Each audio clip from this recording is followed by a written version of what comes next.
any nominee Kienna Shaw?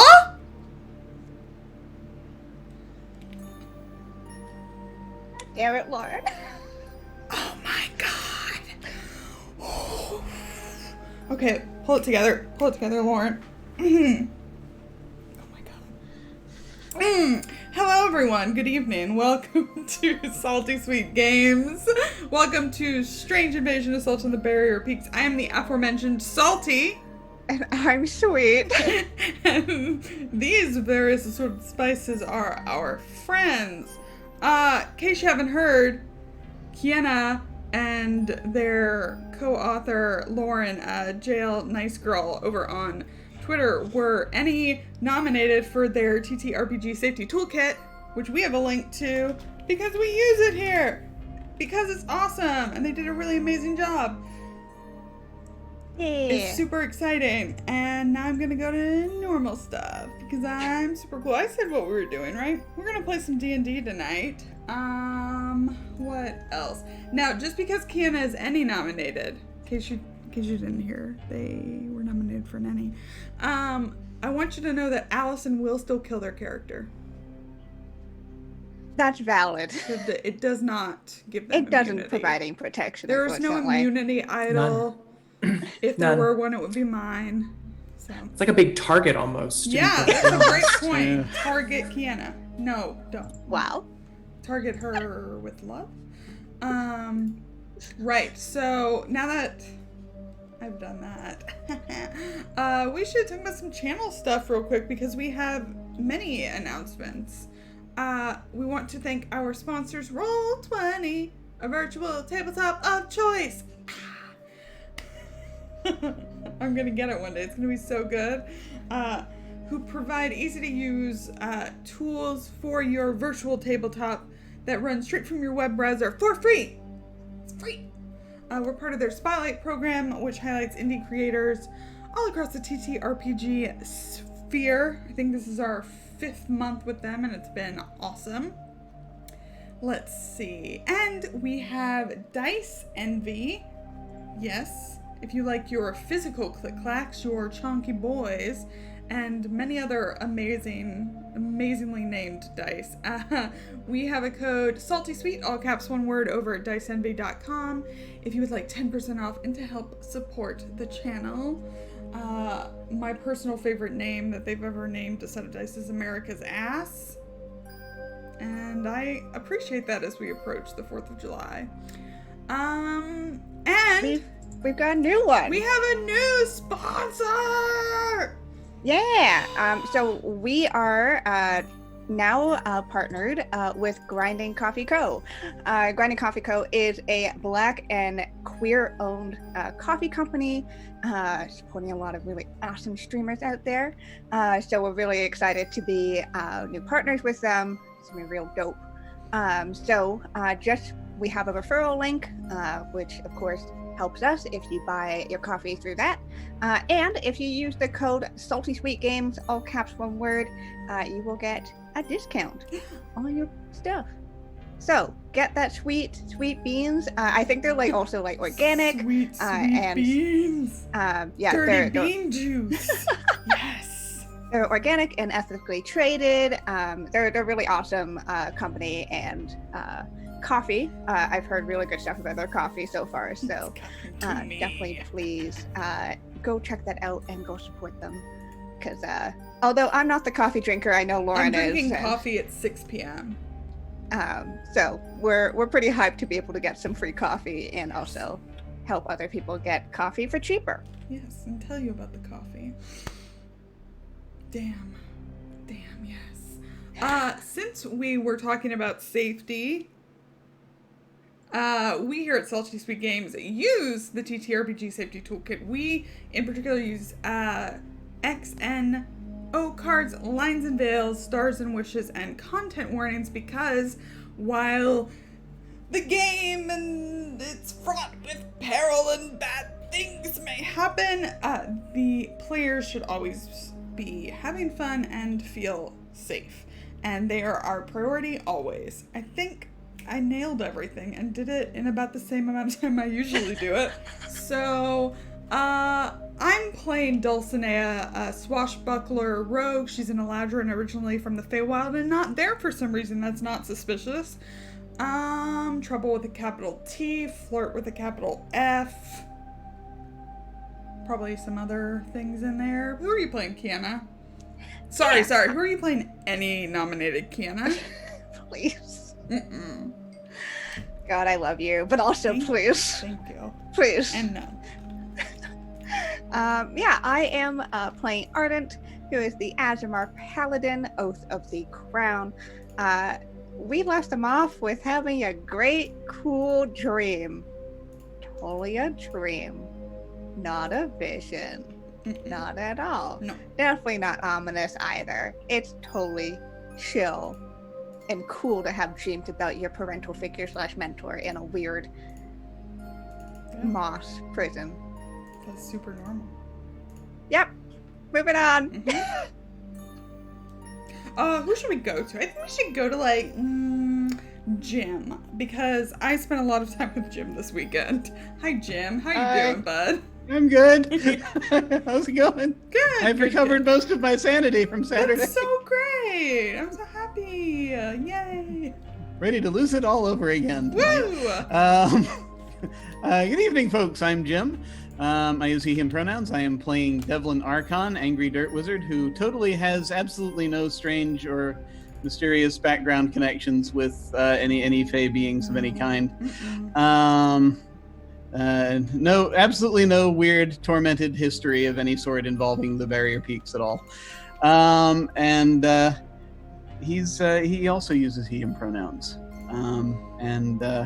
Probably several invectives that will be hurled this evening during the campaign as things continue and things possibly start going off the rails. We'll see. Yes, we will. And Gnome. Hi, Gnome. Hey, what's up? First, I want to give a shout out to any nominated Kienna Shaw. Kienna. What's up? My name's Gnome, not any nominated.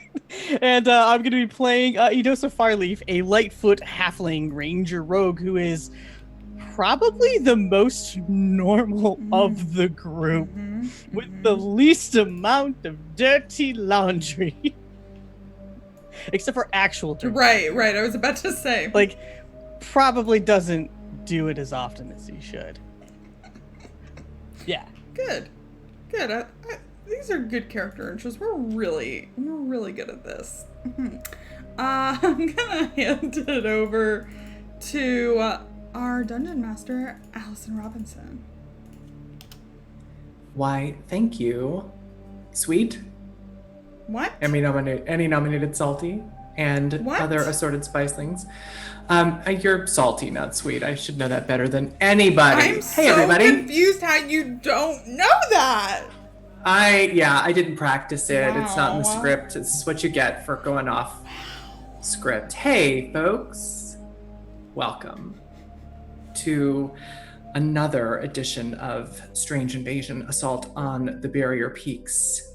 I am the aforementioned Allyson. I'm the dungeon master guiding this grim expedition to the borderlands of fantasy and weird science, and I'm really happy that you're here tonight. Last time on Strange Invasion, our heroes finally came face to face with a pair of the knights in weird armor that they'd heard rumors of, the knights responsible for the deadly raids plaguing the villages and outposts of the Barrier Peaks. These knights were 7 feet tall with chests like iron barrels and spindly arms and legs, and they proved capable of both brutal combat and deadly magic. Ardent and Dulcie managed to pin one on the ground with the reality spike, strange artifact given to Dulcie that has the power to hold its place in space no matter where it's activated. In this case, inside of the hollow magical arm of this knight against the snowy ground. While it was there, Dulcie noticed 4 slots in its armored chest piece, two of which appeared to have some sort of glowing crystals or gems within them. But when she tried to remove them with her thieves' tools, the creature exploded, leaving nothing behind but smoking pieces of armor and wire and a ringing in Dulcie's ears.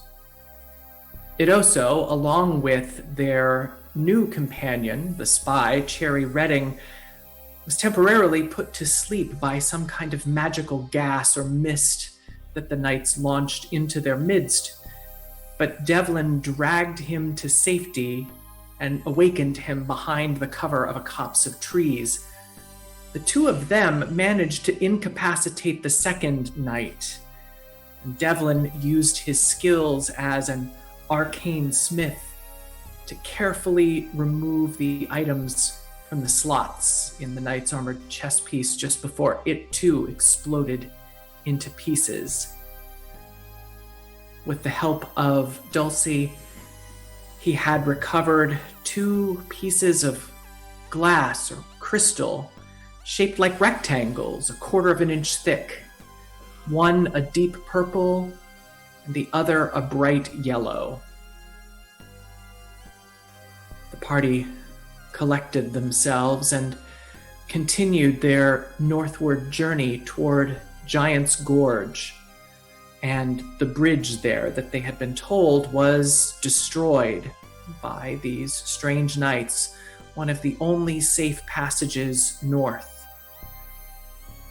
And that night, the last night before reaching Giant's Gorge, they camped in a grove of evergreens as a wet and heavy snow fell on their tents. And on this night, their 6th night on the road, Ardent dreamed. Ardent, in your dreams, you found yourself in a strange cavern. It was square, as if it were carefully carved by the most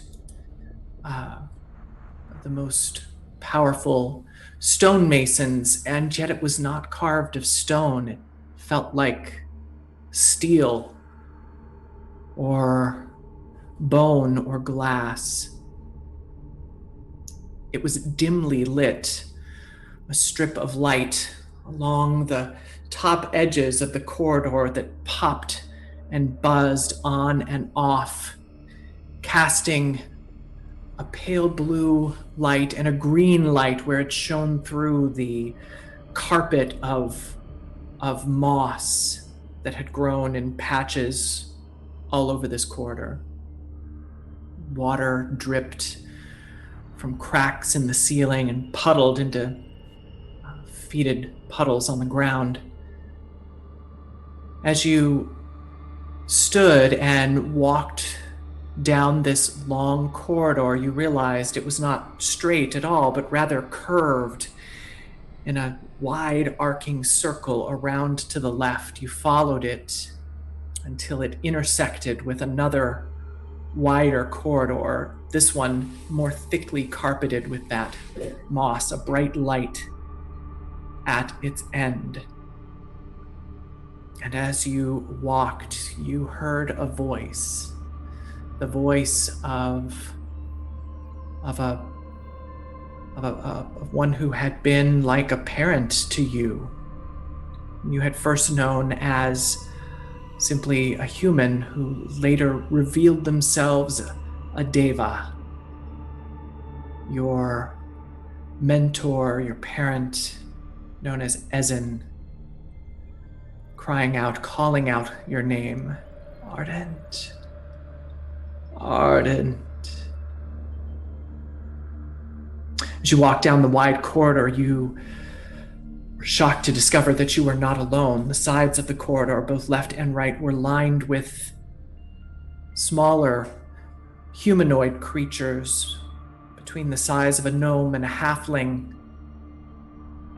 But apart from their 2 arms and 2 legs and humanoid appearance. Well, that's where all similarities to gnomes and halflings ended, for they themselves were covered in green moss. You thought at first they might be statues, at least until, as you passed them, their heads turned to follow you down the corridor. At the end, a bright light. You took a deep breath, stifled your fear, and stepped in to find a room that looked like a cathedral to you.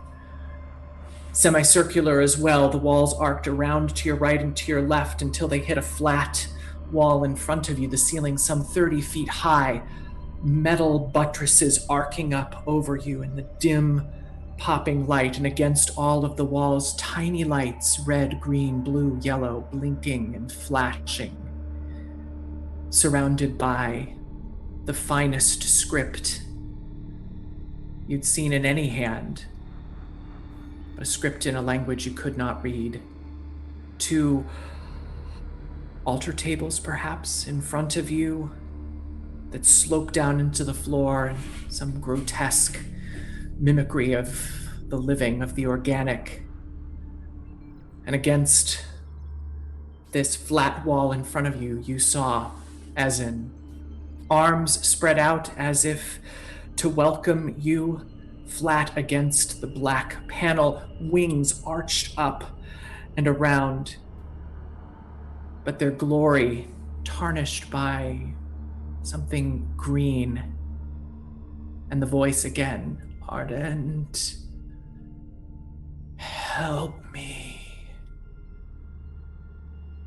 And it was then that you noticed that the moss of the floor had grown up around Ezen's legs, up almost to his waist, covered in this green moss. You see it growing around his arms and his hands and through the fine feathers of his wingtips.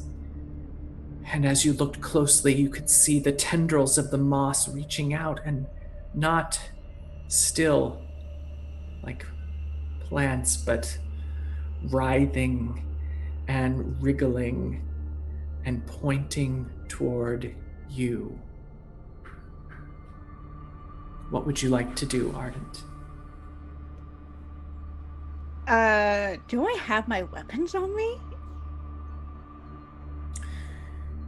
You look down at your side, and it's then that you realize that you don't have weapons at all. In fact, you're not armored at all.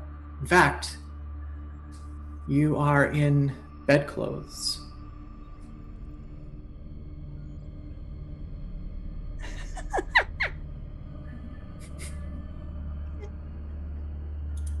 Okay.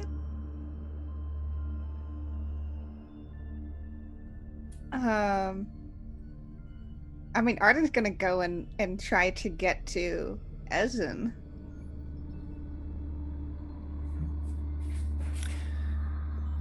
As you step forward, the feel of the floor, which you hadn't really noticed before, goes from cold, wet of metal to the warm softness of moss. But even as you step on it, you can feel those tendrils writhing against the sides of your feet as you step forward. There's about 10 feet between you and Ezen. His head is still bowed, but he's looking at you now through his hair that's fallen down, and his hair looks green. Even his eyebrows look green. Ardent, help. Just give me a moment, and she's gonna step right up front these tendrils. She's gonna go. You're able to close the distance between the two of you without anything hindering you. you notice there's a bit of a step up. There's just a sort of a platform there that he's standing on. And now as you look down, you see the moss has grown thick here up into the corners between the wall and the floor where the platform meets the wall. How will you try to free him? First, just manually, just trying to rip away moss from his feet and legs. A little gentler of a hand with the ones entwined in his feathers and wings. But just digging. You dig your fingers into the moss near what you would expect to be the top of his tall boots. And I'd like for you to make a Constitution saving throw for us, please. Great. Love that so much. Not 20. 23, not 20. Your fingers sink into it, and you can hear and feel the roots of it resisting you as you pull it away from the top of his boot, and it does reveal his boot underneath, and it looks rotted from where the moss was covering it. But then as you reach up and begin to pull at the next patch that's on his leg, he screams out in pain. And as you pull, as that patch just pulls away a bit, you see that it is bloody on the back.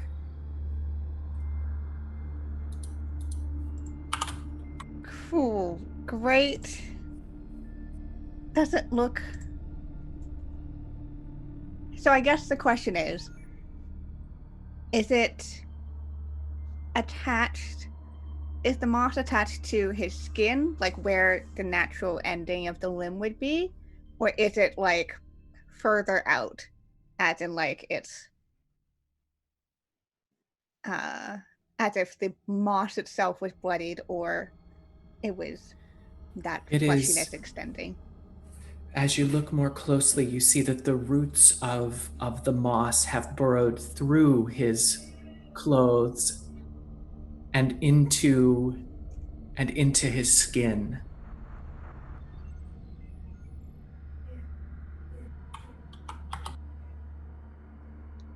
And as his scream dies, it echoes through this place like as a voice would in a cathedral.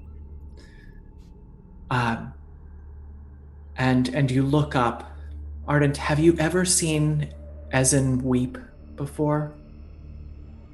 Nope. You see him weeping now for the very first time.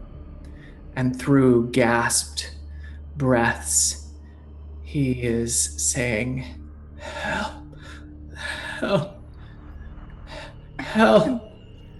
I'm trying to help. And he's gonna continue trying to pull and now not pulling from him, but like as if trying to grasp into the moss and pull it apart rather than trying to pull from his body, and now knowing what damage it does. Yes.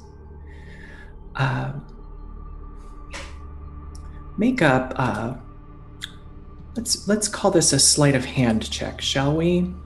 Oh goody, definitely something I'm good at. Yeah. You with you can see now that if you take caution, you are able to peel some of it away. It still, in places, takes pieces of the top layer of his skin off, and you can see his muscles twitch underneath with the pain.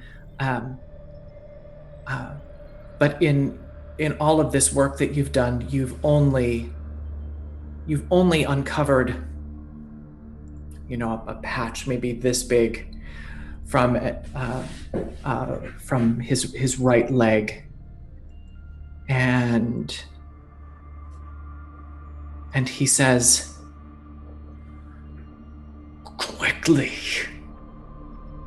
Quickly. Make a perception check, please.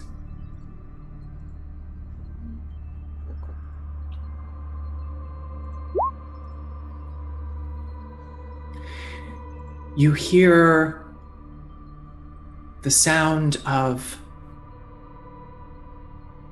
a child's footsteps shuffling across a floor behind you. Or at least that's what it reminds you of.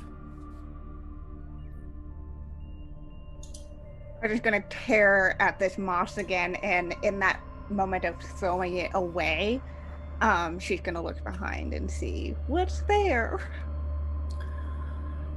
With the tear, Ezen cries out in pain anew, and as you turn, you see that behind you, they're countless if you can't count them, I suppose.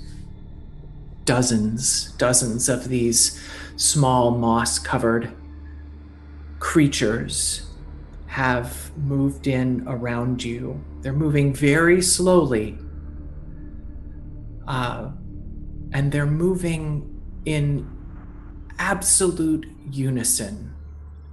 Their feet rising and falling as if they were a precisely drilled military unit, as if they were only one creature. And you see now their eyes, where before there was just their faces were just covered with green moss. You see now their eyes are opened. If they are eyes, they're more like eye patches, and they're black and wet looking as they stare at you. They're about 6 feet away from you. Great. Hate that.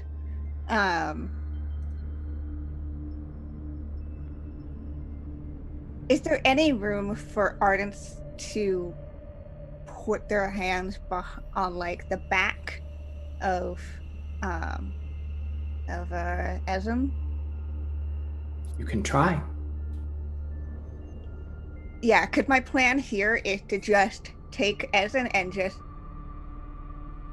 pull him towards me, and at the same time enacting one of my healing things to negate the pain and harm that's going to be doing by me just ripping him away from the wall.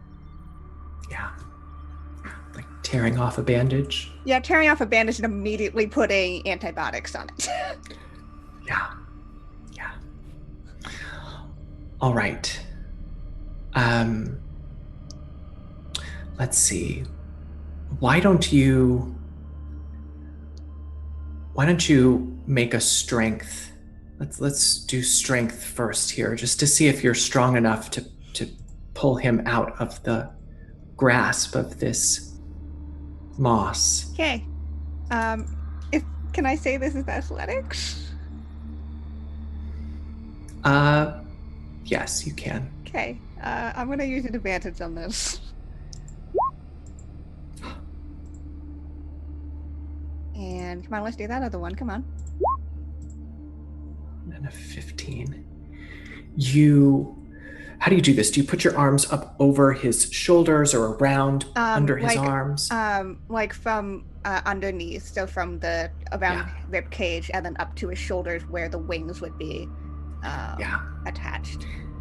You press your fingernails against the wall, and you starting low enough that there's not a significant amount of the moss there, and it feels, for a moment, it feels cold. It feels like glass to you. How this plant has managed to get a hold on it, you don't know, but you press up, pressing your hands against the wall and scraping, and soon you can feel your fingers scraping through that moss, and you're up under his wings, up under his arms. And you realize that you're not all the way through, but you're at the point where you can't push up anymore. And you pull back with all of your strength. And let's have a, why don't you roll a dex save for me here, please? Oh, great. Cool.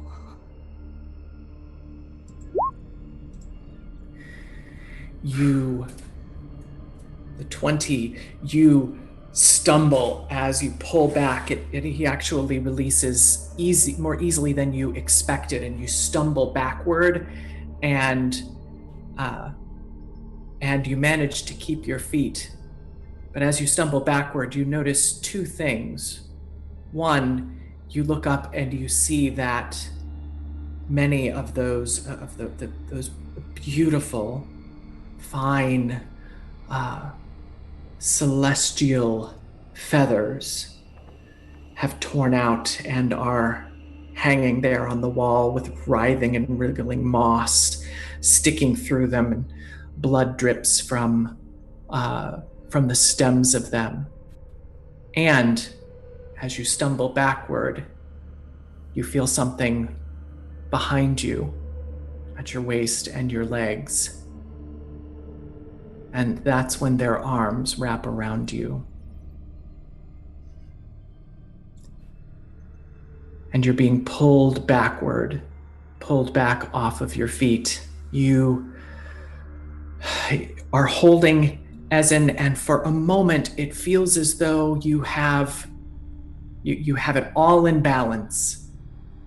And then you remember the step up onto the platform. Your heel tips back off of it, and together you and Ezen fall backward. And as you hit the floor with his tortured body over you, you see first their faces and then their hands as they descend upon you. And you wake up in the cold dark of your tent.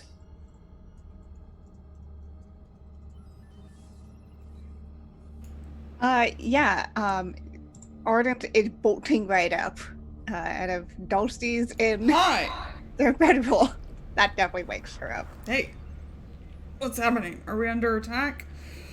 I've got like You- 5 daggers I sleep with. You hear Dulcie's voice, but you realize that, try as you might, you can't bolt up. It's as though you're held to the ground somehow. Ardent? Dulcie, can you see if I can get up? Maybe. I'm looking at you. So I can see if you... Oh, do you need help up? Please. Yeah, Dulcie tries to help them up. You reach down to them, Dulcie, and pull back just the top of the bedroll, the blanket that they're covered in. And as Dulcie pulls back the top of the blanket, we see that Ardent is covered chest to toe in green, writhing moss. And then you wake up. Dulcie, you're still asleep. Thank you for playing a role in Ardent's dream. God fucking... I bolt up. What? What's happening? What's going on, Ardent? You okay?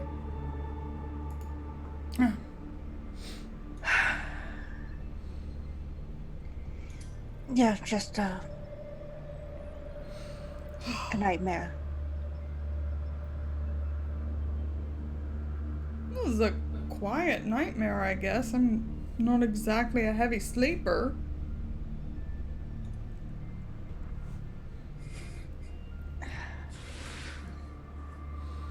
Is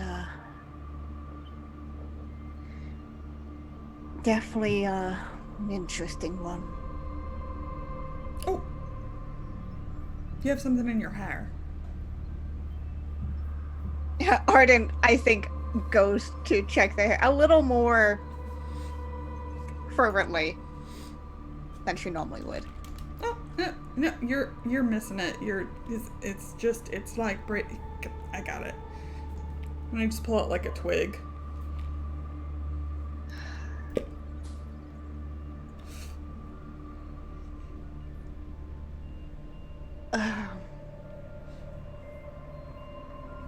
Haven't seen any strange moss around.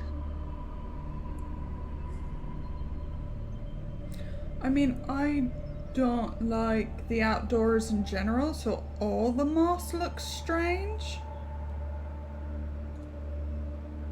Have any of them moved? No, is there moss that moves? Hopefully not. Are you okay? I will be. Just...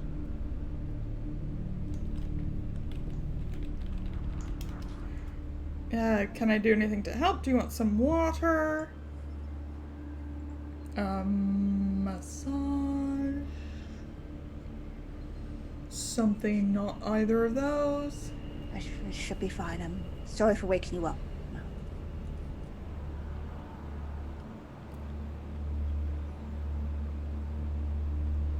Moving moss. Now I'm gonna have nightmares. Ugh. My apologies.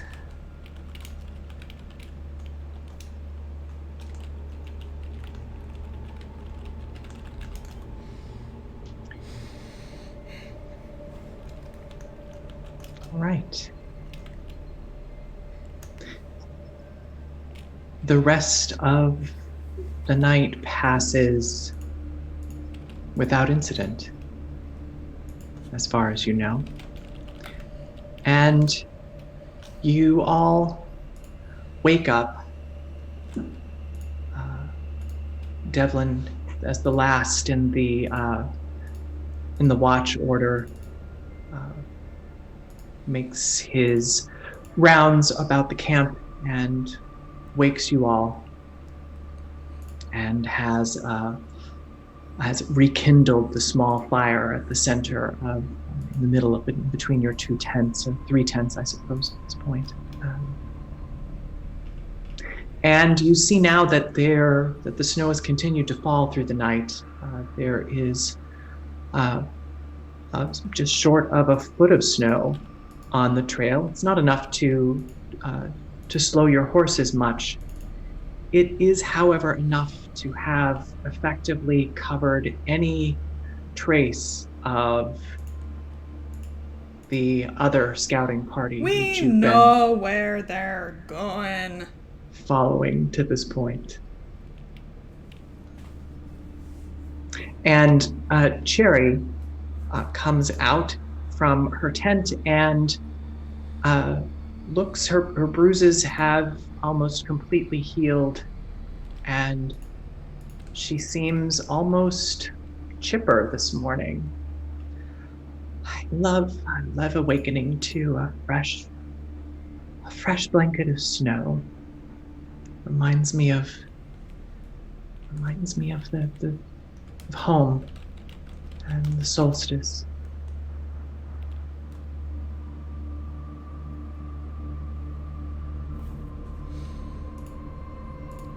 Cool. So what it does for us is it hides the tracks of your former party.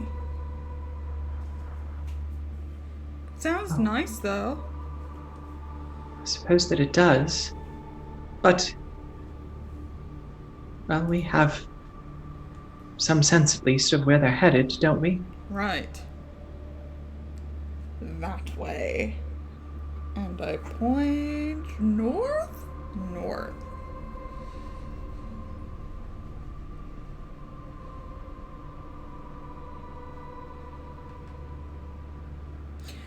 So, we best get a move on. No time for dilly-dallying. Nope, no shenanigans, no pranks, just on the horses we go.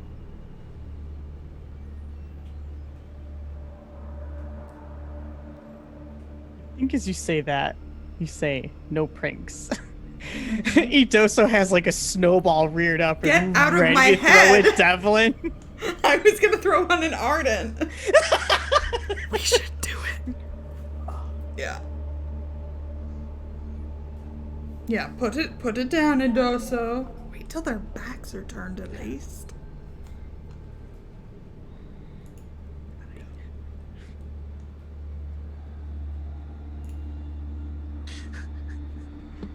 Ardent looks to Devlin for a moment, and then trudges over to the horses and makes sure they're all fed and all that stuff.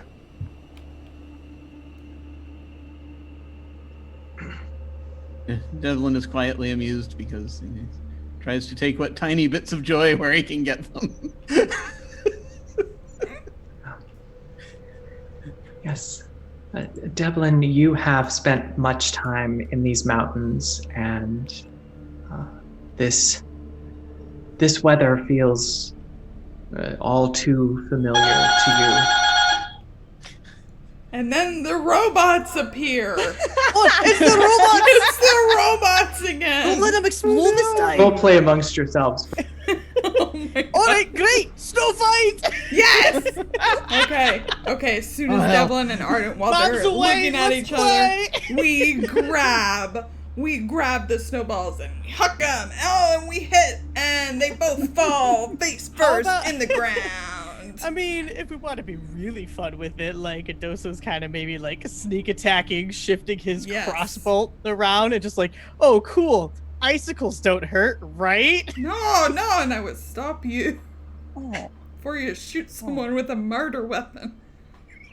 After the first snowball gets through, I think Devlin just sort of starts quietly, just every say 6 seconds or so, just sort of muttering, and you keeps and any other snowballs that are aimed at him just get eaten up by this little sort of blue. It's not exactly a barrier, but a thing that looks like a sort of a force image of daggers in between. Oh, see, Dulcie, and everyone he's cheating using magic. Hey, cheater! Please, can I test it? Can I just see if it's going to work or not? Icicle? No, not with the icicles. It's going to kill someone. An icicle is the perfect murder weapon. Idoso, do you not know this? You stab someone with an icicle, and then the murder weapon just melts. Whoa. Yeah. That's brilliant. You look over Thank and you. see Cherry writing something down in a book, and then she looks up. Oh, yeah, nothing. Just And then a snowball hits her. it's in my the diary. face. Just a... Yep. All right. Right, What now the dilly-dallying is over. Now it's time for serious matters, like getting to the bridge.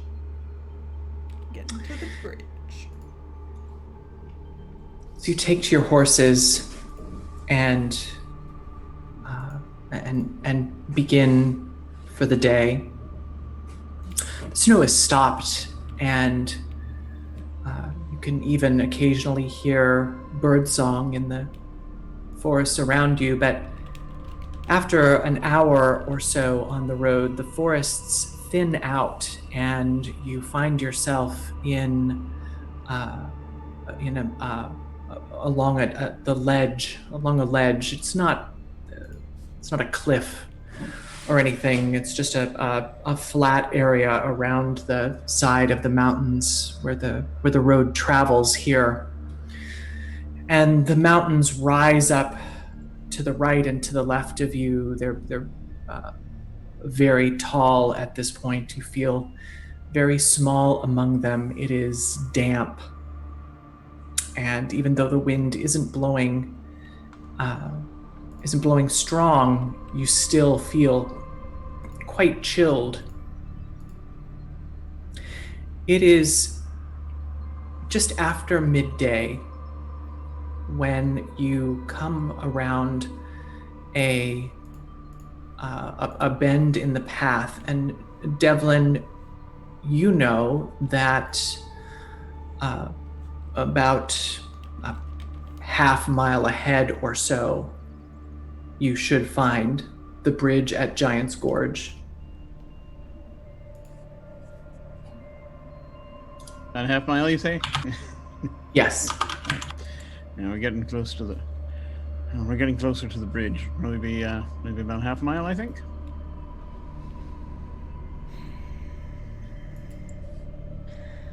Right. Guess we should just get right up there. Do you want us to be like scouting ahead or something? Yes, it went so well last time. I mean, it kind of did. You never really saw us. Just, somebody else just... I think we should all We'll stay have to together quiet. for now. No need to split up right now. Do you think the others might be there? Unless they found a way around. It's definitely the most straightforward place to be. Though, considering all of our interactions of what we've heard so far, I wouldn't be surprised if they managed to circumvent their way around it.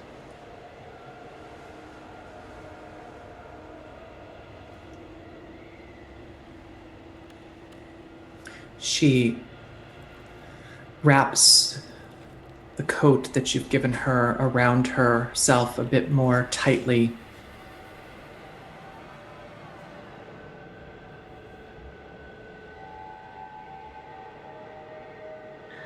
If it makes you feel better, you don't have to ride up front. We can stack ourselves a little more. Yes. Yes, thank you. And she kind of holds back to the point past the pack horses, Devlin, to where you would normally ride, if that's still your location.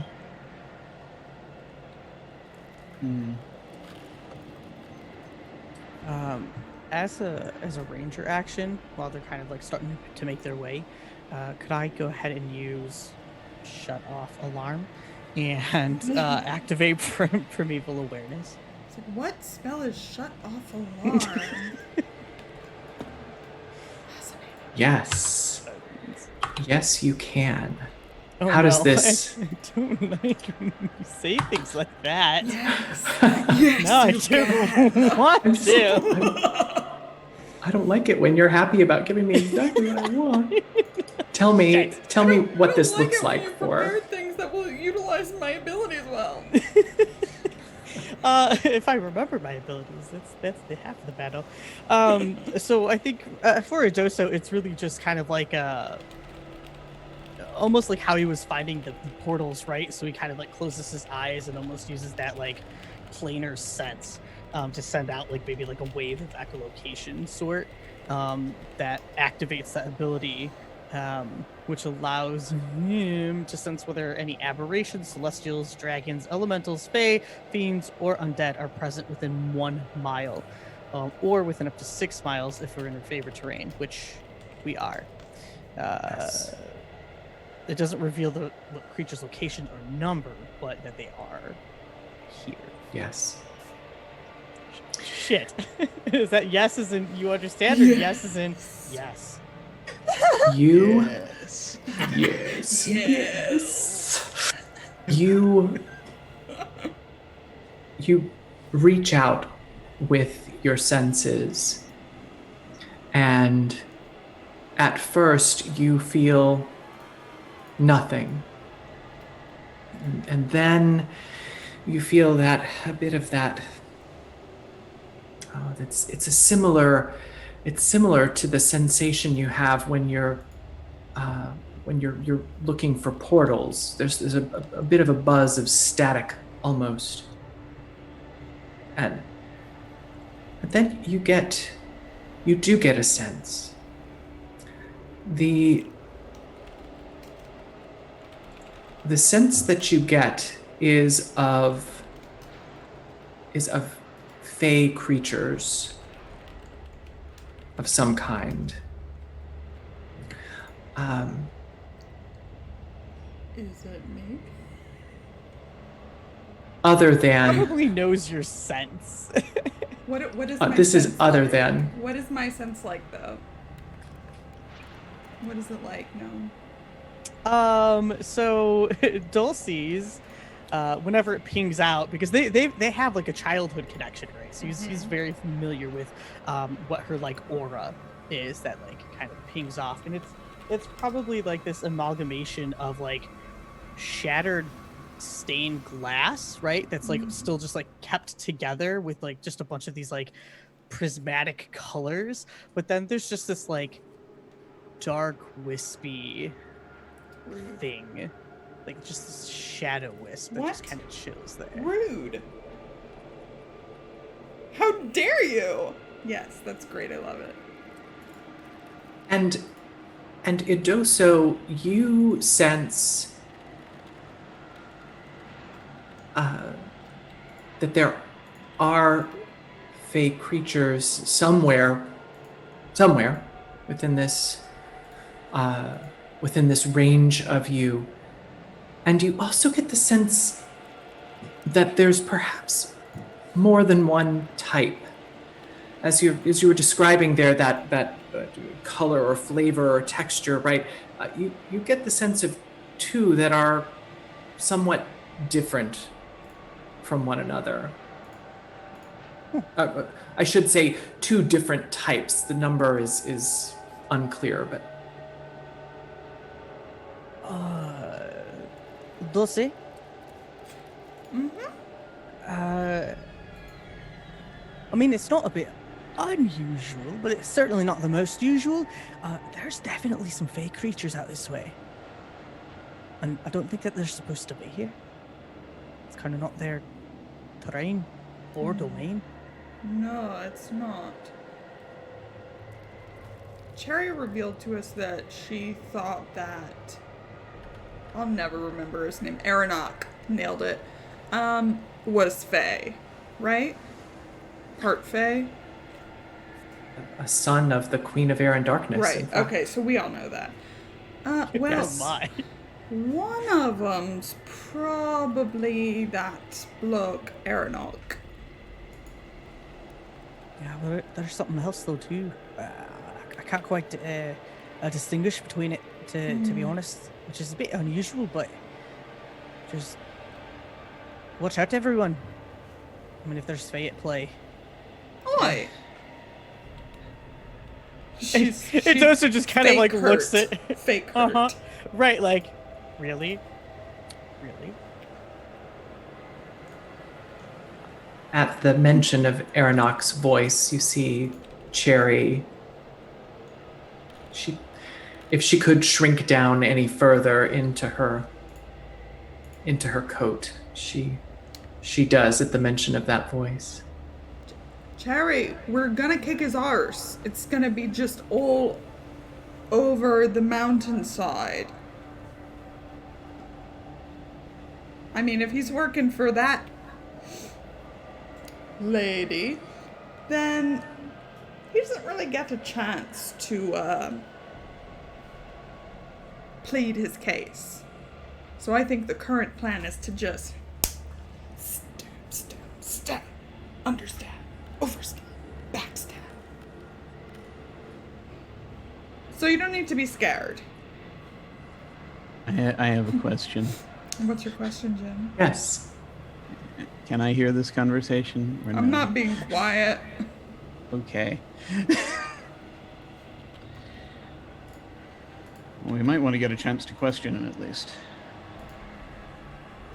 No, see, if you capture a Fae, they're really tricky, so he'll get away if we just capture him. No, best to just stab and move on. I don't know, I'm well aware how tricky they can be, but he's going to know a lot about what's going on here. We need to be possible to at least talk to him at least a little bit, find out what's happening. No, I don't think we need to do that. No. Don't you want to know? No, I just want to remove the problem. Move on with our lives.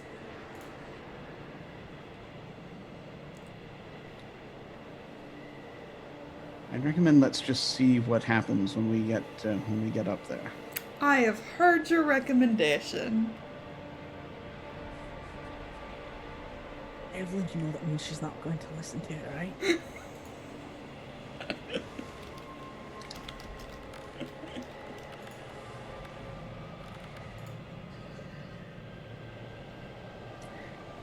Devlin, you notice as this conversation is occurring, you notice Cherry look toward Dulcie. And Dulcie, you notice this too. Do you make eye contact with her? Sure. I ain't flinching. Devlin, you see Cherry's eyebrows raise just a little bit as Dulcie is describing her strategy for dealing with Fae. With these particular group of Fae. Yeah. I'm having an internal eyebrow raise going on, but it's Just the it's internal internal ones. yes, just the internal eyebrows. Dwarves have two sets of eyebrows. I don't know if you know this. I did. I did. Yeah, external and internal.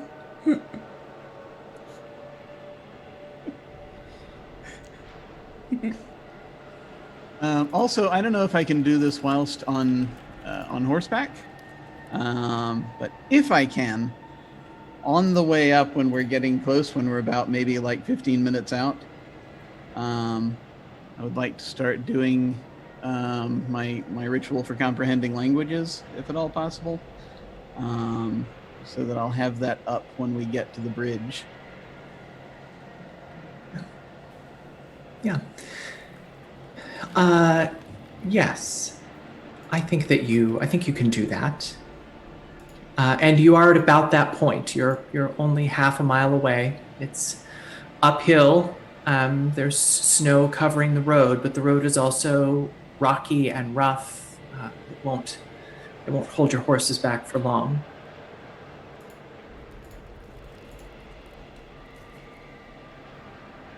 So are we moving forward then? Mm-hmm. Yeah, I think so. Yeah. And our order is Ardent, Dulcie, and we have the pack animals, and then Devlin and Cherry with Idoso in the rear. Is this right? Mm-hmm. I think so. Good. Yep. I think Good. Idoso's got You- his crossbow out still. Like, he's Yeah. very aware that there's stuff out here. Okay. Good. Your horses begin their scramble up the hill, and the road, when it crests this last hill, turns hard to the west. And as you come around the curve of the road, you begin to make out up ahead, up above the tops of the trees, a tower built of logs, and you can see a column of smoke as if from a campfire rising up behind it. And you're You're not. I just want to make sure you're not trying to hide or anything here, right? I don't Riding think so. forward. Good. Ardent, Dulcie, how about perception checks then, please?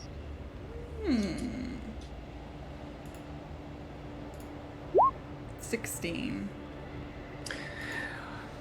Dulcie, you see first inside of that, from within that tower, you see a glint of a flash of light, and it catches your eye. And as you focus, you see a humanoid there who is perhaps just looking at you through a spyglass. I wave. And you see a hand waving back like this. Oh, that's nice. And Ardent, you can see this now too.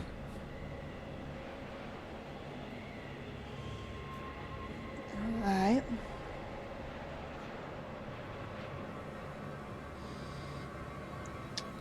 Well, at least they're aware of us, and that we're aware of them.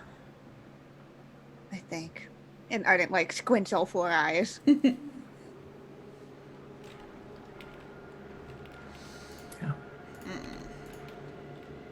Do you continue? At this point, yeah. Yeah. It's only about 5 minutes more that you ride, and you find yourself at the foot of that tower, and the area is just as it's displayed on the map in Roll20 and the map that our viewers can see. You see two tents. One is quite large and could perhaps sleep perhaps even a dozen people. There's another smaller tent nearby, and out in between those two there are tables and benches. There's a large fire in the center of this circular spot where the mountains kind of shelter this small encampment, and you see a number of humans and dwarves and elves and others, and one very small humanoid who is initially sort of standing at the door. You see him standing at the door of the smaller tent, and another taller person kind of pointing at you, and he looks up and sees, and it seems like he thanks the person who pointed you out, and he begins to trot over toward you. Oh there! Hello. What brings you to the bridge? We're looking for some folks. Well, you found some folks. Right, not you. I described the other Well, party. Well, how do you know? Oh, yes. That's certainly not me. Nope. Name's Flubberbast. I'm in charge of the workers here on the bridge. Excellent. And you are? Well, we're here on a special mission from Lady Bronwyn Barrelhelm, and we're looking for our fellow scouting party. Oh, you're the scouts sent from the crag, are ya? Right. Welcome. We've been waiting for you. What took you so long? Yes. Oh, you know, hill giants, explosions, other weird things. Ah, you ran into some of the hill giants, did you? Yes. Have you seen those other folks I was describing? Can't say that I have. There hasn't been anyone here other than my masons and carpenters for nigh on a week.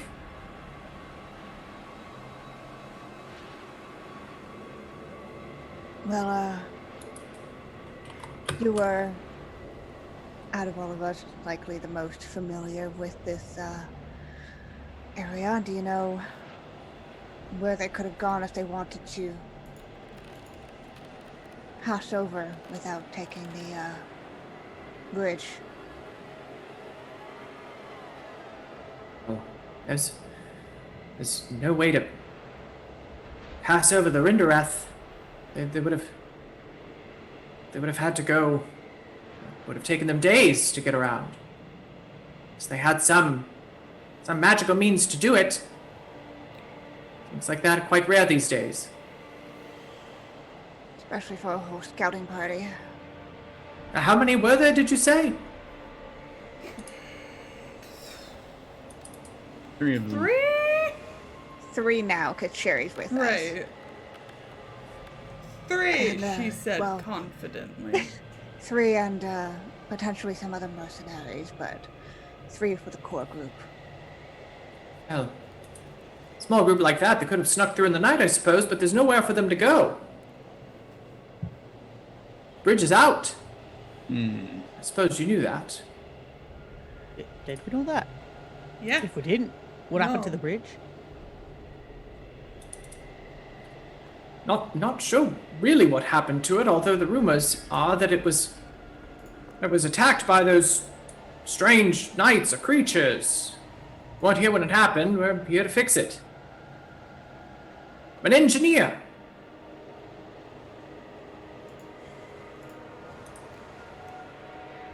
Cool. How goes the work? Slowly, I'm afraid. In fact, we were just beginning to make some progress 2 nights ago when our crane was somehow toppled over into the river below. It's 200 feet down from the bridge level to the water. How far is it across? Well, about that far, unfortunately.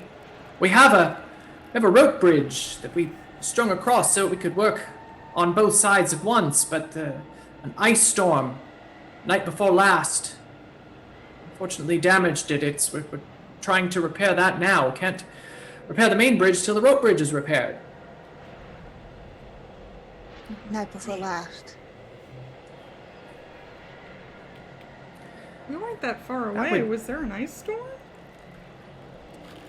That would more or less check out. That was 2 nights ago for you, not the night that you just slept, but the night before, and it was snowing for you.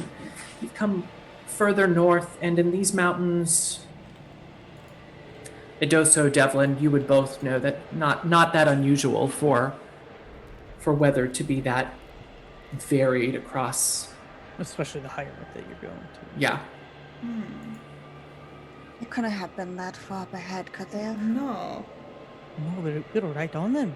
We were 6 hours behind at one point. Not a full day. Maybe they didn't go this way. I want to just clarify that the ice storm was 2 nights ago. The bridge, or the crane. The crane was The last, crane was last night. Okay. Yeah. Yes. Right. Yeah. which is Yeah, where I'm mostly going with the rope bridge as well. Is 2 Right. days ago. But Yeah. the bridge was already broken, What? and the crane fixing it was what was damaged last night, right? Correct. Yes. How? Well, see, I don't want to assume, but like, I mean, there's definitely fake creatures in this area, and if that's gonna be a thing, that you're just kind of doing as the fake creature likes to tend to do. It's a really bad prank.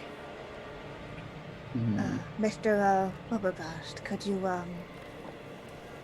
show us where the crane was? Maybe we could suss out a bit more of the cause of this. Certainly. It's just up around the bend. Can walk you there if you like. Your horses will be cared for here. Thank you. Yeah. Ardent nods and will slide off. I defer to you. This is your domain for working here, at least.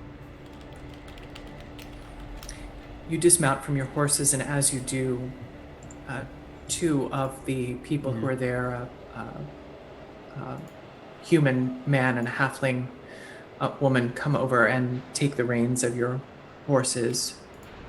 There, you can see there are some other horses nearby, and as well as a couple of carts that were probably used to bring people and materials this far north.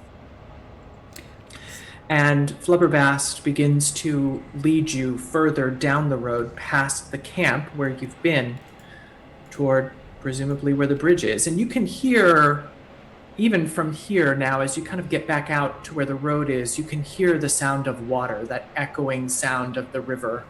You've been missing it for a few hours now as you've climbed up to the east of the tumble down where the two rivers come together here, but you can begin to hear that echoing again now.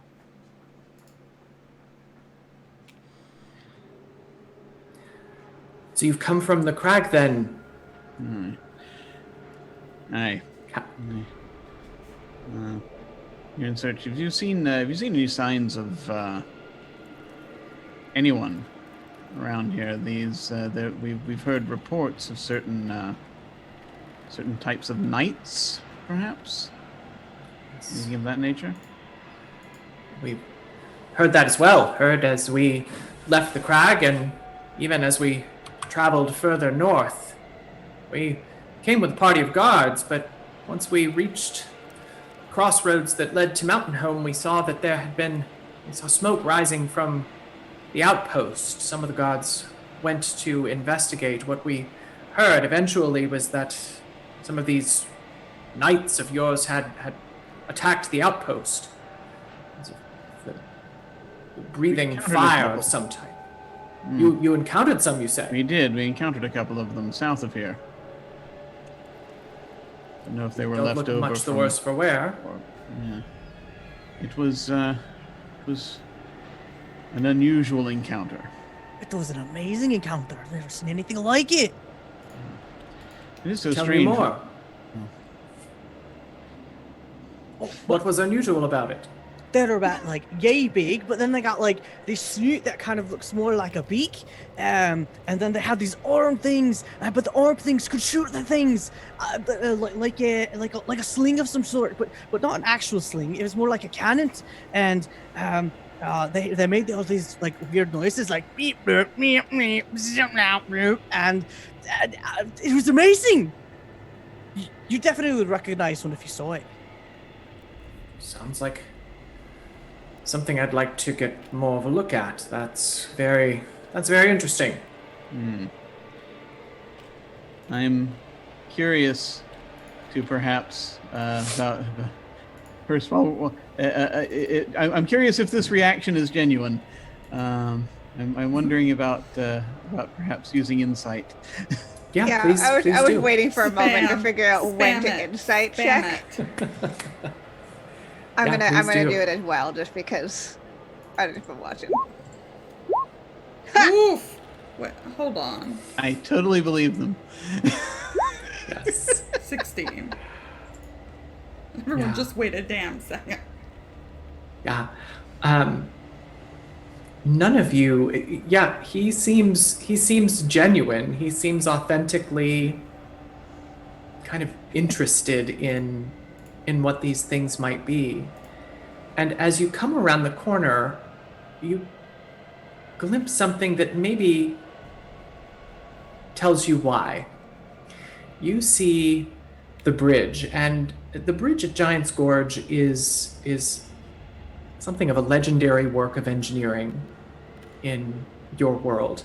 The gorge itself is some 200 feet from the surface of the river up to the road where it crosses here. And at the during near the end and after the end of the planar incursion, it was determined that a bridge should be built here so that the watchtower that you're heading toward at High Moraine could be staffed and supplied regularly in order to defend these lands. It took 10 years to build this bridge, and including the power of what was left of much of what was left of magic in this world. It has been it's been destroyed. There is a pier of the bridge from your side that reaches out over the river. There is on the opposite side, you can see where the other pier reaches out, and where there was once bridge in between, there is nothing, and it is it's burned.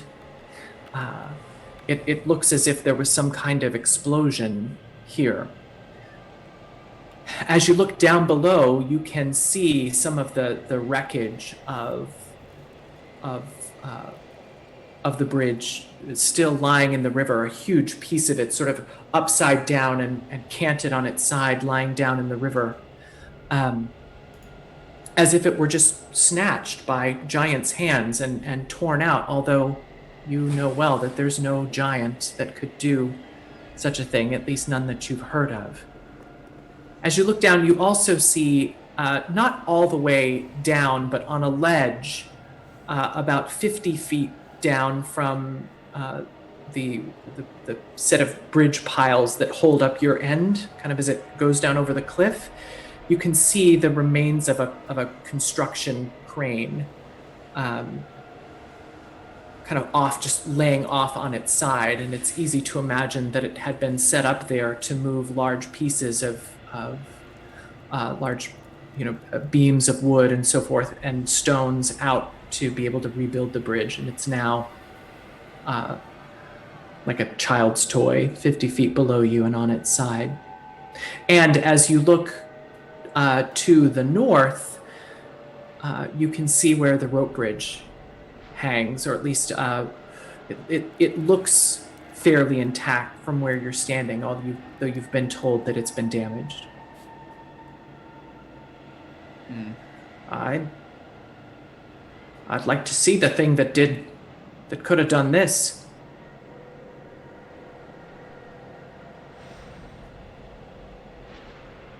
Well, we can take a look for any clues, I suppose. My team's been over and over it many times, even down closer to the down to the river's edge. I've not found anything. Would appreciate your investigation, though, if that's what you'd like to do. But is that why you're here? You've not told me yet why. Why is it that you're here? Scouting on behalf of Lady Bronwyn Barrelhelm. That wasn't Irish at all. Trying to find our compatriots. You keep mentioning others. Is another a party sent ahead of you, or what? Well, we were supposed to go together, and they managed to get ahead. Split up before we even discussed it. We're a little concerned as to where they could have gone. So, for information, we came up here thinking that we'd meet up with them, but you haven't seen them. Afraid that I haven't. When exactly did the crane tip?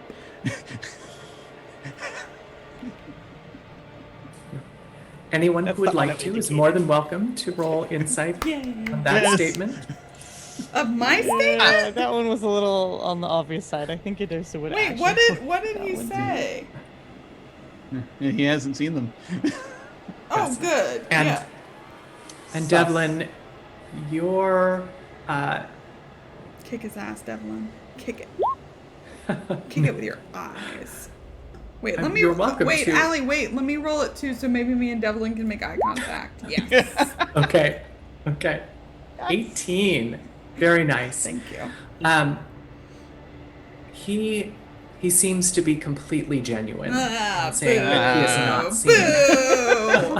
Boo! Whatever. Helpful, genuine NPCs. Who needs them? Dang it. Gross.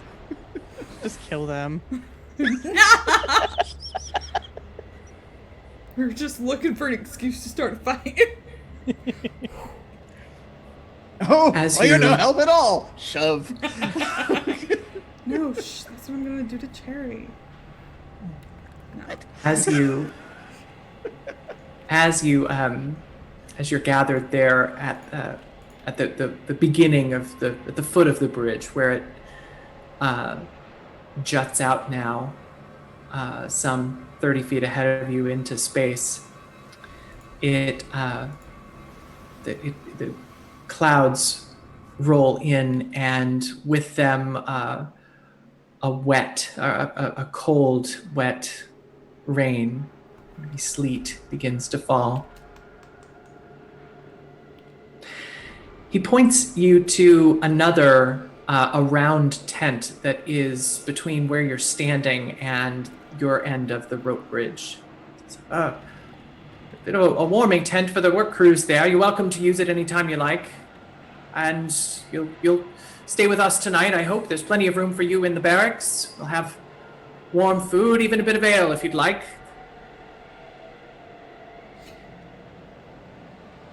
What time of day is it at this point? What Jim said. Yeah, it's a couple of hours after midday. Okay. Perhaps we need to discuss what we're about. Let's see what's happening. Of course. Well, if you want to get in out of the wet, you can do it in the warming tent there, or back close to camp if you like. All right, thank you, Flubberbast. Nailed it.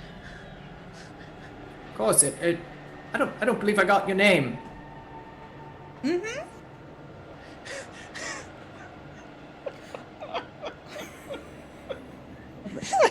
She's like already walking off, like. Maybe I got your name. Yeah. I don't believe I dropped it. What? Stop rolling things. None of your beeswax. I mean, like, are we not supposed to say our names? Like, I just didn't feel like is it. it? I'll just sort of turn to him, just rather driven. Devlin Archon, I say, holding my hand forward to shake. He takes your hand in his small hand and squeezes it tightly. He's someone who's been working with wood and stone for a long, long time. Well, if there's anything I can do or my team, please let me know. I'm happy to help. It's going to be a bit before you can get across, at least with all those pack animals, but we'll do what we can. I think we may need to find another way around. We have a way. She pulls out the don't tell me what it is. Is it? Don't tell me what it is. The instant bridge. The instant bridge. That goes Remind like us. 300 feet. It's a rod, and when you press it, I like to imagine that one in the reality spike. It's like her badass hand weapon. Okay. But you like press it, and it goes whoop. It's like a cable that goes across and sticks to a point, and then it extends into a bridge. Not a big bridge, but one that we could definitely cross. And I believe it's 300 feet. I guess the question would be, can the animals cross? I mean, because animal crossing was important here. Yes, Animal Crossing is important here.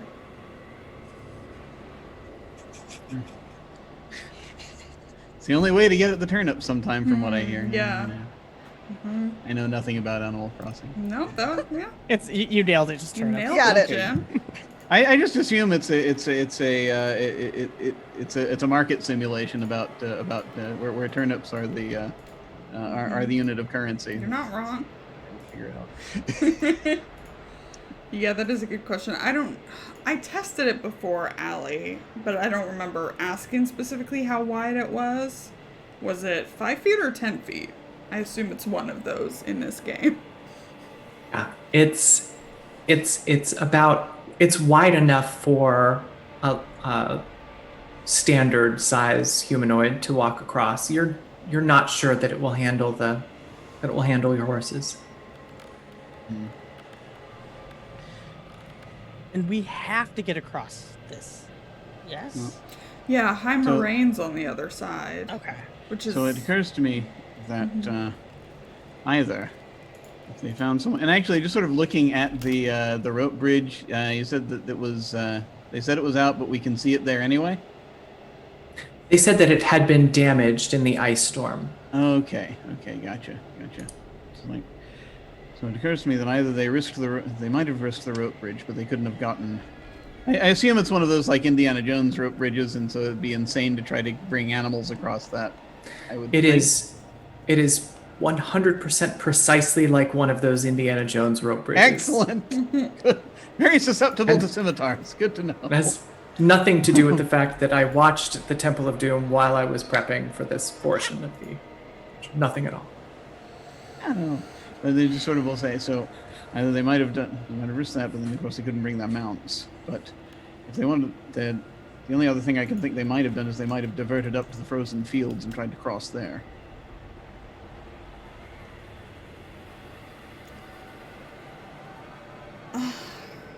That's what we do. Let's see. we've completely lost them then. No. Not necessarily. If they did divert to the frozen fields, there's a chance. Although it would mean leaving our mounts, we might be able to get ahead of them if we cross now. They'd also have to have accounted for traveling in the evening when there's at least a foot of snow that kind of fell down. It's not snowing right now, so that's... I'd reduce their travel time by at least 50%. But where did they go?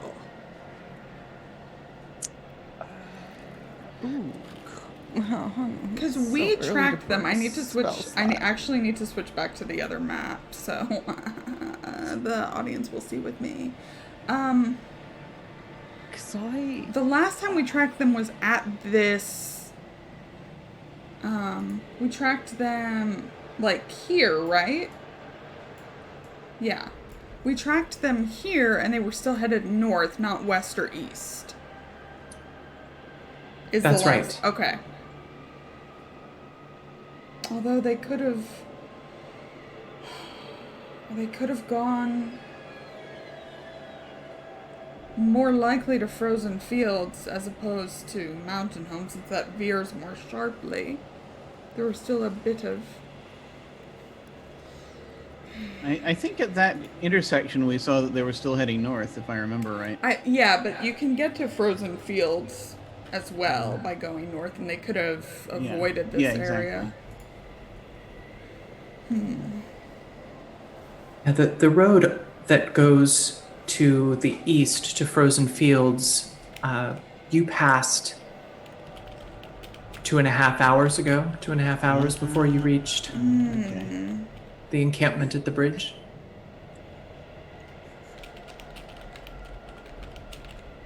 I could try to send my hawk back out that way. See if we can't find any sign that they actually went that way. That would definitely be useful. It's something better than nothing. Okay. And so he's gonna like airbender, his like little mini portal and just is like ripple in the realms between. It just shoves his hand in. You know, it's just like She-Ra animation, right? And then he pulls the arm out, and there's just this like majestic, ethereal blood hawk, and it just goes flying off into the sky, taking his command. Incredible. Perfect. Perfect. This is my favorite fucking spell. It Sorry. it takes off into the gray sky, and it's not long, you follow it, but it's not long before you lose it in the low wisps of cloud and the sleet that's falling. And Idoso, what is it that you're directing this Bloodhawk to do for you? Specifically, find tracks or traces of Cithril. Of Cithril, specifically. Specifically.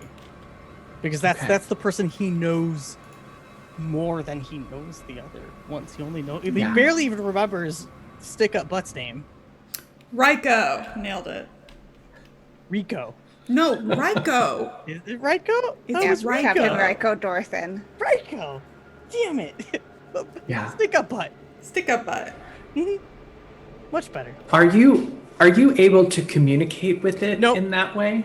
Nope, not. It's not at all like a beast's sense. Like a or familiar. anything like- yeah, it's Yeah. not a familiar of any sort. It is just, I don't know, a creature. It's Yeah. a spirit because it's not an actual. It's just a creature. burb. It's just a Mhm. Yeah. bird. It's just a It's a- magic bird. It's a spiritual burb. Mhm. It's It's a blood burb. flown off then into the gray haze and Pretty across sure we named the him Hockey Rindereth. Hawk too. Hockey Hawk. Yeah, just Hockey Hawk. I'm gonna go. I'm gonna go examine the rope bridge. Okay.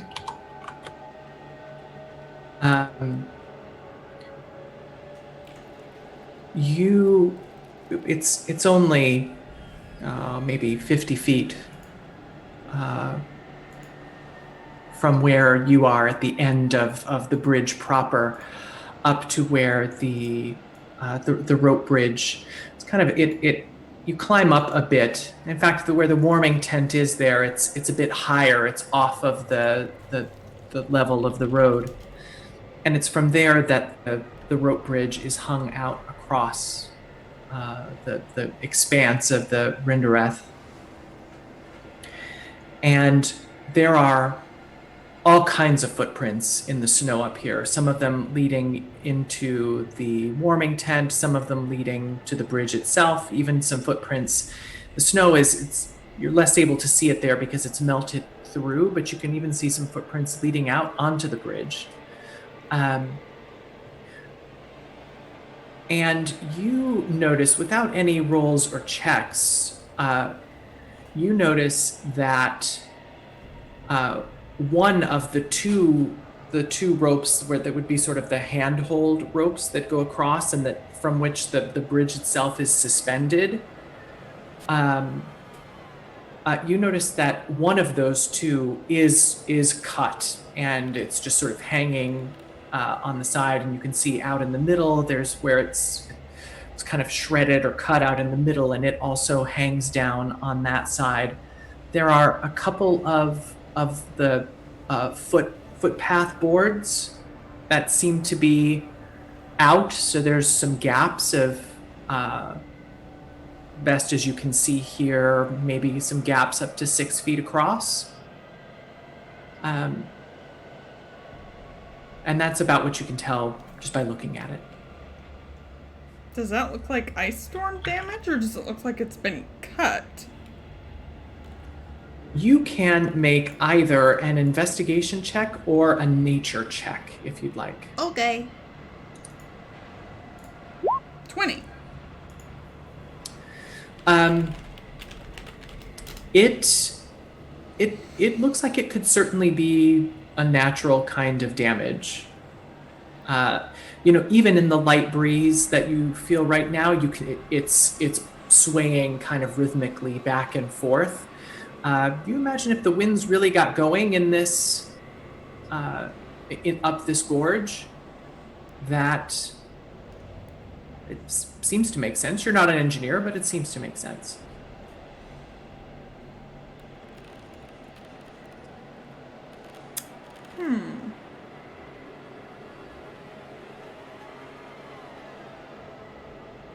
Do I see anything across the gorge, like anything or anybody over there moving? I'm thinking of what Idoso said about fey creatures, so I'm keeping that in mind. Yeah. Are you using any senses other than just your regular vision? Just my eyesight. Yeah. There doesn't appear to be any movement. You can see that where the bridge kind of comes onto the cliff on the other side, that there's a cleared area. And in fact, it looks very similar to the side of the bridge you're on, where just south of there, you can see the piers and abutments of the properly constructed bridge. There's some trees there, but you don't see any movement other than the wind blowing through the trees.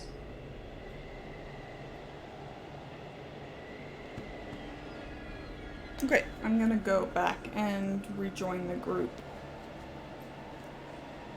Others, what are you doing in this moment? Yes, Ardent, others. Ardent, what are you up to, and anyone else who's joining in that? I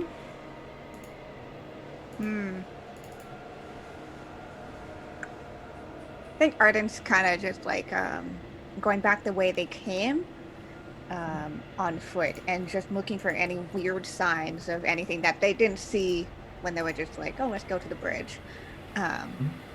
Just trying to note if there's any pathways off, or if there's been any signs of movements, or any other things that are out of place off of the side of a mountain pass.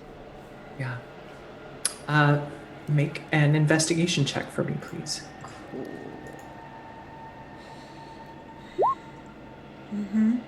Yeah, that felt right. This is obviously a very heavily trafficked area, as teams of presumably masons and carpenters and engineers are making their way back and forth from the camp where they're living. You find just off the side of the trail, a horseshoe thrown from a horse. But it's hard for you to tell if it's been there a day or a year.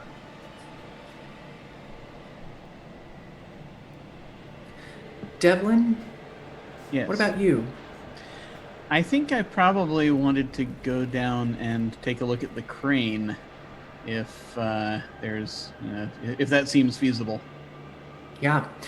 The bridge itself, as it extends out over the gorge. Of course, the cliffs sort of slant in a bit, so that the pilings of the bridge drive down into the cliffs at first, and two of them, in fact, drive into that landing that's about 50 feet below. A rope ladder has been lowered from the side of the bridge downward. And you're walking toward that rope ladder when you notice that there are footprints in the snow on the bridge itself that seem to go out. Well, they from where you're standing, it looks as though they go right to the very edge of the bridge where it drops off into the gorge. Footprints. And it just snowed last night. So, I mean, these look like they would have to have been made since then, if I'm guessing that then, yeah? Yeah. And when did they that's say the illogical. bridge was damaged? A couple of nights ago? Well, the bridge itself was destroyed before you left. Oh, the big bridge. The big bridge. Okay. Yeah, the big bridge. Okay. Yeah. And so The So that's the crane bridge that I'm fell talking about last here. night. crane fell last That's night, right. and it looks as though someone went out onto the bridge today. Or since the snow stopped, Since at the least. snow stopped. And just like possibly jumped off. You know, actually, yeah, noticing that, I think I am going to go out onto the bridge because there's something weird about that. Because like, is anyone are any of those folks around here that any of the workers or what have you? Yeah, as a matter of fact, there's two workers coming out of the warming tent, just up the hill from you. Yeah, making I just their sort way of down. like kill them like, excuse me. Yes, sir. You It's think a young anyone's human has woman. anyone headed out, been working on this today? Oh, no, sir. No, but not for 2 days, in fact. Thank you. And I'm going to turn and I'm going to start heading out onto the bridge, just because I want to kind of look around and figure out, see if there's any signs of Yeah. anything closer to the edge. Idoso, you're waiting still for your Bloodhawk to return. Are you with Devlin at this point? I think he may have been interested in going down with Devlin, but he's really suspect about these fake creatures that are kind of hanging out. So I think he's kind of hunting, Yeah. trying to sniff around for them, and is definitely just out of maybe a wee bit of paranoia, not wanting to get messed with by the Fae because Why? probably lost a couple things here What are and you there. talking about? Yeah, I've you never know, stolen anything um, from you. No, they never stole nothing. No. He's gonna go ahead and cast a protection from evil and good Okay. on himself. Wow. Wow. Very good.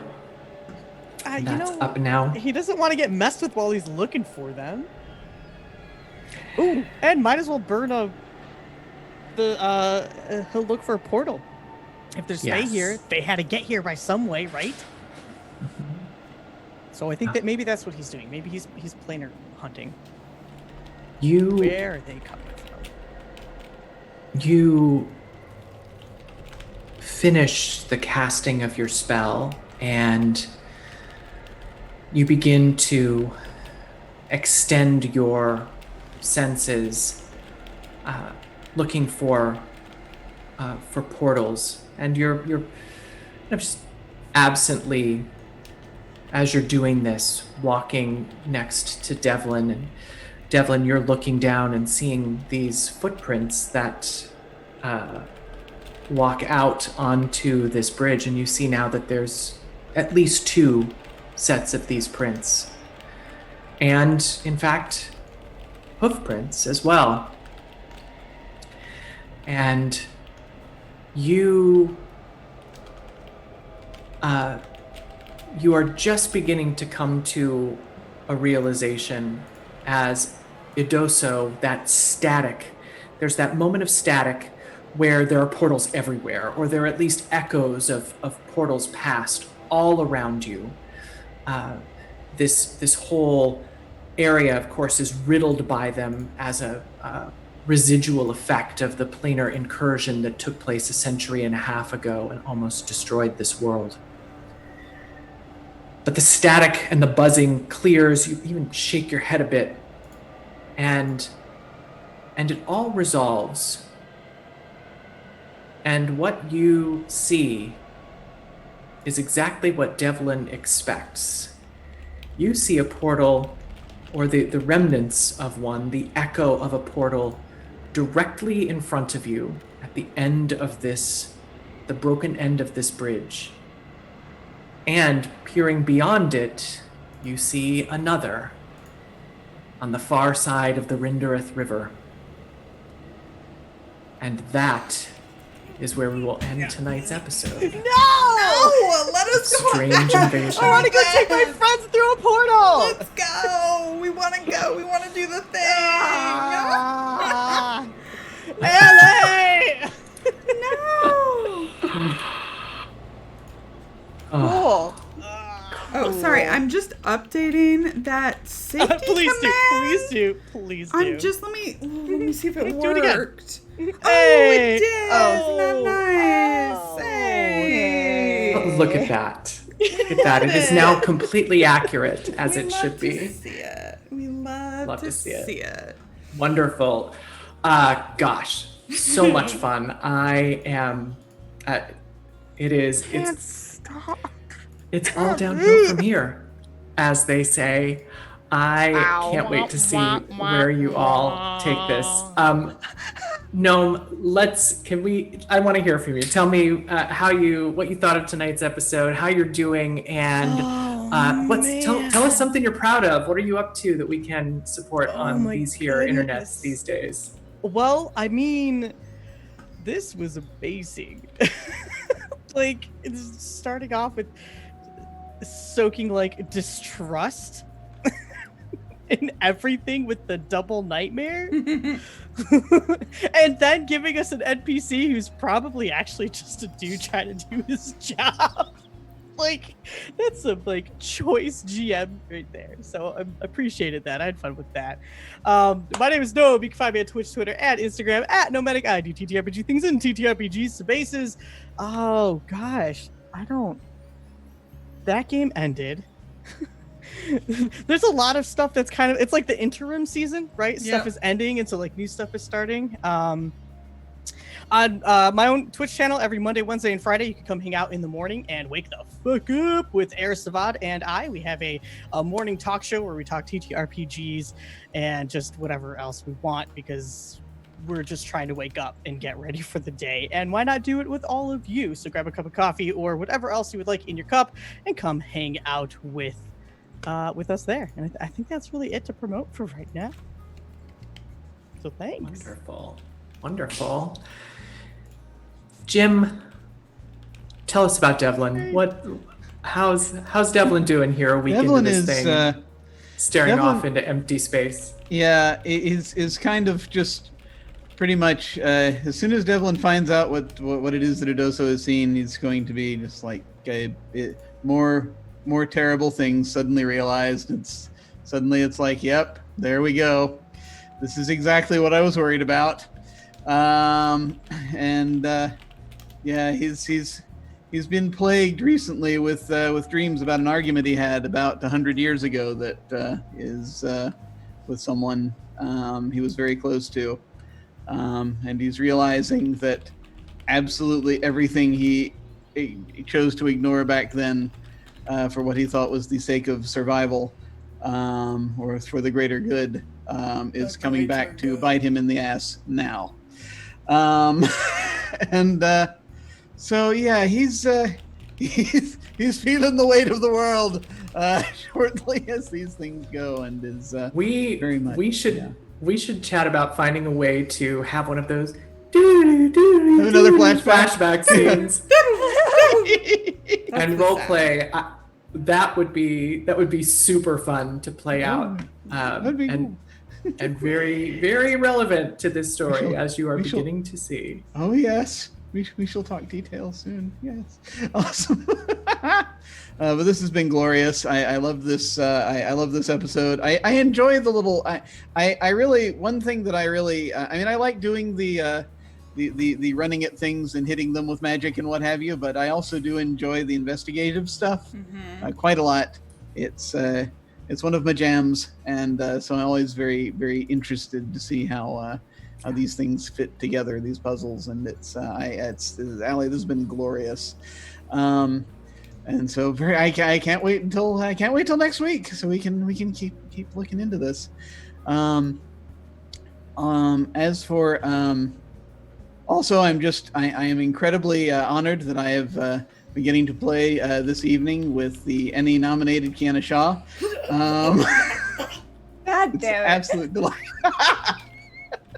What an honor. I am truly honored. I actually have always been, but even it's especially a delight this evening because of that. As their mechanically- agent and PR representative, you're welcome. Thank you. No, it's a wonderful thing and much deserved. But as for me, what the hell am I doing? So I have a channel. It's Otherdoc, OTHERDOC, where I do mostly indie games of different kinds. A lot of various Powered by the Apocalypse things tend to crop up, and then one shots of lots of different systems. And we have a couple of regular campaigns going where we take sometimes take ordinary games and twist them, or play the weird games. That's what I enjoy. The thing I will shout out in particular this week that I'm doing is I've got a finale happening tomorrow. Which, to be fair, I do like a short campaign a month, so I have a finale every month. But the finale this month that we're doing tomorrow, Tuesday night, is Casket Land. That is an occult western that we're getting ready to hit the end of. This little 3-episode arc that we're doing. We got folks out in the end times, and they're getting ready to try to go and deal with a cult to try to get some of their water. And it's very much a thing about survival, and I'm very keen to see what happens. So very much looking forward to that. And those are my main things. For everything else, feel free to check out Otherdoc on both Twitch and Twitter. And my website is jimyesthatjim.com. Thanks all very much. This is glorious. Thank you, Jim.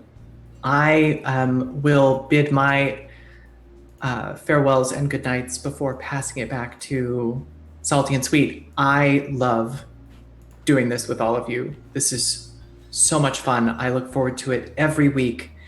You are truly co-creators of this world and this story, and every time you uncover a mystery or take us down some new path, I'm just delighted by it. I just get all the giggles inside. It is good stuff.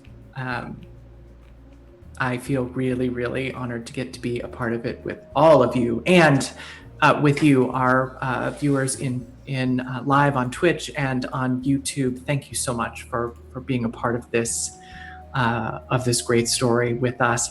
I hang out here on the channel because it's my girlfriend's channel, and so you're dating any nominee Kienna Shaw? I don't think so. I think I. You are. You have to tell me.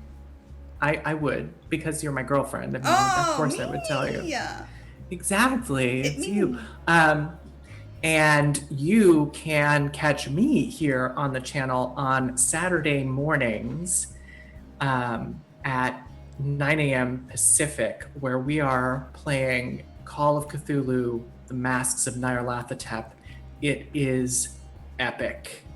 It's epic. Lauren is our kind and benevolent keeper, and she is not pulling any punches, and the mystery is deep and rich and dark, and we're probably all gonna die in the next episode, but it's worth watching anyway. Yeah, if you died next episode, you'd have made it this far through the book. Yeah. And the book is this big. Yeah, there's so much. It's so good. So catch me there, or catch me on Twitter at Allyson Robinson with 2 L's and Y. And Salty Sweet, back to you. We should do some personal stuff. I'll do mine real quick. I'm Lauren. I'm that Salty Ginger over on Twitter. Obviously, half of Salty Sweet Games here. You can find me here on Saturdays running Masks of Nyarlathotep. And I have a really cool announcement, but I can't announce it yet. Also, secret projects are happening. They're happening. Yeah, now we're on the secret project train. Yeah. Yay! Haha! We are the one for secrets we now. have secrets. So that's super exciting. What about you? Any nominee Kienna Shaw? Any exciting news to announce? Yes, okay. Hi everyone, I'm Kienna. I'm the sweet of this channel. Y'all can follow me over on Twitter at KiennaS. Best way to figure out what I'm doing. Come on the internet, doing lots of role-playing things, whether that's streaming, writing, shouting to the void, or being any nominated. If you haven't already heard or guessed from all of this today, I am honored to have the TTRPG Safety Toolkit nominated for Best Free Game / Product for the 2020 Ennies. It's awesome. Me and Lauren Bryant Monk, my co-creator, are super hyped about it. And it's a really interesting honor and a really interesting thing to see that something about safety is in what is essentially the Oscars of the TTRPG industry. About that, voting is open July 3rd to July 12th. It is open for public voting, so please, if you like the TTRPG Safety Toolkit, if it's ever helped you or any of that, please consider voting for it. It would be fucking awesome if we could say, hey, the publication Smooching Knife of the TTRPG Safety Toolkit won the Ennies, so that would be really awesome. But yeah, enough about me. Let's go through. Kienna, it's like you mentioned it 1,000 times tonight. Yeah, for sure. Channel stuff. Channel stuff. So, Masks of Nyarlathotep, 9 a.m. on Saturdays. Sunday, July 12th, The Witcher, Crimson and Ash comes back, gayer than ever. Hell yeah. But so slightly we're super less wigged. But yes, this is the first time we're announcing when we're actually coming back. So we're super excited to be back from our hiatus of The Witcher to season 2. Where we're going to do lots of cool queer disasters in The Witcher. So that's super exciting stuff as well. If you haven't noticed from our sub badges and stuff, we basically are hitting our 1-year anniversary of the channel. It's wild. I can't believe we're doing that. So we're going to be doing a small anniversary thing, hopefully this weekend. So please hang out with us when we celebrate that, because it's all thanks to y'all that we can do this and that we've been doing this for a whole freaking year. It's incredible. So thank you, everybody. And yeah, we're again, a shout out to our wonderful sponsors, Roll20, Virtual Tabletop Choice. We're part of the Roll20 Spotlight program. Please go check out all those others because they're cool indie creators in the TTRPG space. As well, we are Dice Envy affiliates. You can get your lovely physical clicklacks for cheaper by using code SaltySweet, all capital one word. It's really awesome. Get everything from acrylics to metal to wood to gemstone dice. Really cool stuff there. And of course, our most recent thing is that we're now partnered with Grinding Coffee Co.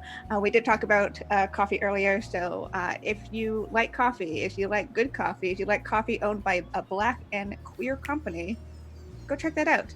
Use our referral link, which append Salty Sweet Games to the end of their stuff, and also use the code Salty Sweet Games, all capital one word, to get a discount on your coffee.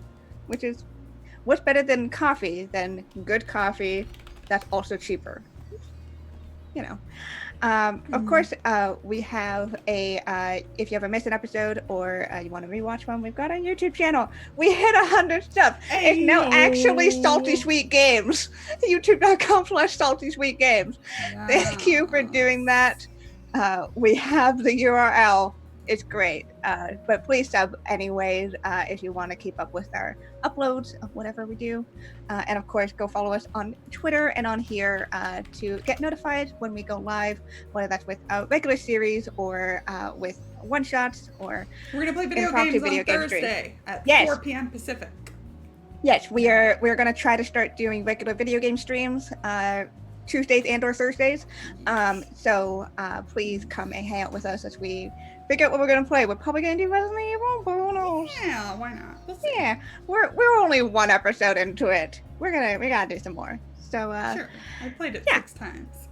You did. I have not played it 6 times. So, and we haven't played it 6 times in Noir. That's true. Our eyes are getting a workout. Yes. We're like, what is that? That blob in the distance that's also gray. Is that What a is zombie that? or is that an item? Can't tell. Or is the color bands just, I don't know. They don't exist. F to us. But yes, so we're probably gonna go raid somebody. Yeah. Please hang out in chat while we do that. If you got the hype emote, please spam that hype when we go raid. If not, spam some hearts for love from us at Salt Street Games. Thank you everyone for supporting us. We love y'all. We can't wait to return back online. 1 week for next episode is this. Excellent. All right. Wave bye, everyone. Goodbye. Goodbye.